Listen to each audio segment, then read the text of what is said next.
It was taken some time ago.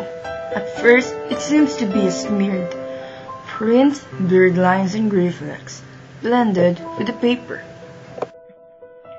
Then, as you scan it, you can see something in the left-hand corner, a thing that is like a branch, part of a tree, balsam or spruce, emerging, and to the right, halfway up, what ought to be a gentle slope.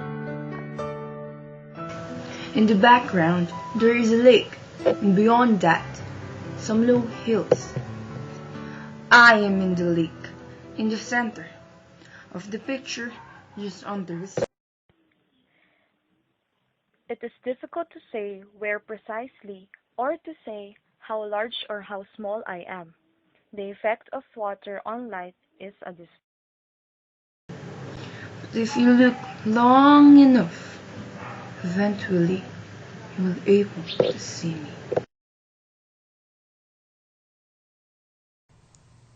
The speaker writes this poem about themselves. I see that they were amidst the most peaceful landscape, but yet their true self was hidden beneath many false layers. They were in the center of the photograph, yet they were not seen by anyone. No one could see what they were going through all of this time, as they were obviously very good at hiding their inner emotions. Clearly, she is saying that we aren't always what we display it to be. In other words, you can't judge a book by its cover. The fact that the speaker is drowned in the photograph describes their lost soul. They were overwhelmed, drowning in the many problems going around them, and no one else saw these problems because the person appeared as though they were doing just fine. The narrator seems to place all of the unimportant details of the poem inside brackets, thus pointing out the species of trees was inside the brackets, as well as the narrator's whole life story.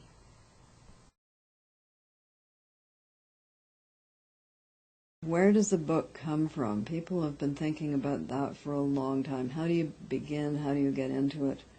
I would say that if you're not finding this happen somewhat spontaneously, you probably shouldn't be doing this activity. I mean, a lot of people say, I want to be a writer, and you say, well, what do you want to write? And they say, I don't know. So for me, I think it's not a question of sitting around wondering what I'm going to write. It's a question of sitting around wondering which of the far-fetched and absurd ideas I'm actually going to try to tackle. Sometimes I think I should be a lot safer and less risk-taking and stick to somebody or something a little bit more manageable. But those aren't the things that appeal to me, unfortunately. I wish I had a formula. I wish I had a way of proceeding that would be kind of, well, this is what chapter 1 is always like, and this is what chapter 2 is always like. But it isn't. I just have to plunge into it. And it's usually the one that the voice of sanity and reason is telling me not to write. It's usually that one that I end up writing. My absolute opening entry is always a handheld object with a point on one end. So it's going to be either a pencil or a pen. And then it is applied to a flat substance of some kind, which is usually a piece of paper, but could be a piece of cardboard if I'm stuck without the paper, or even my arm when things get really bad. I think people should carry notebooks with them at all times just for those moments, because there's nothing worse than having that moment and finding that you're unable to set it down except with a knife on your leg or something. You actually don't want to do that. So I recommend the paper and the pencil, or if you must, some other stylus writing device that provides a permanent record of what you've just set down. When we get a bit further into it, I have to say that I do love the sticky notes. I like them. I like the bedside notebook for those thoughts that are so important at about 12 midnight, and then you wake up in the morning and can't figure out why you thought that. So all of that goes on.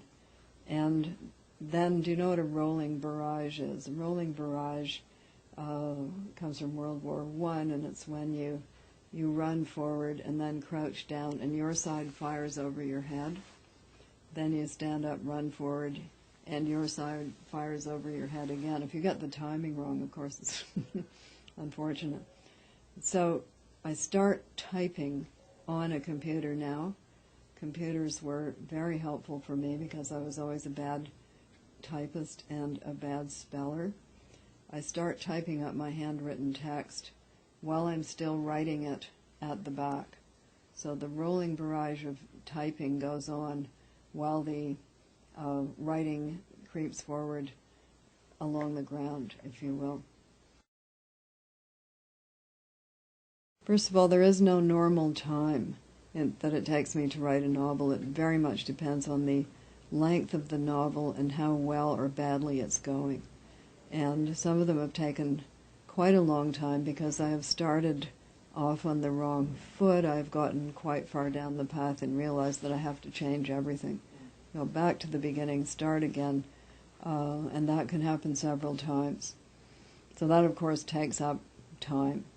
Some of them are quite quick because you've started off the right way, and then you can just roll with it. I don't know whether you've ever done any whitewater canoeing or surfing, but that can be an exhilarating experience, and that's when the wave is going with you. With whitewater canoeing, you actually want to go faster than the water, and with surfing, you want to go with it. But when that doesn't happen, it can be very frustrating and take up a lot of time. Am I a surfer? Not anymore, dear. Not anymore. I would break my neck.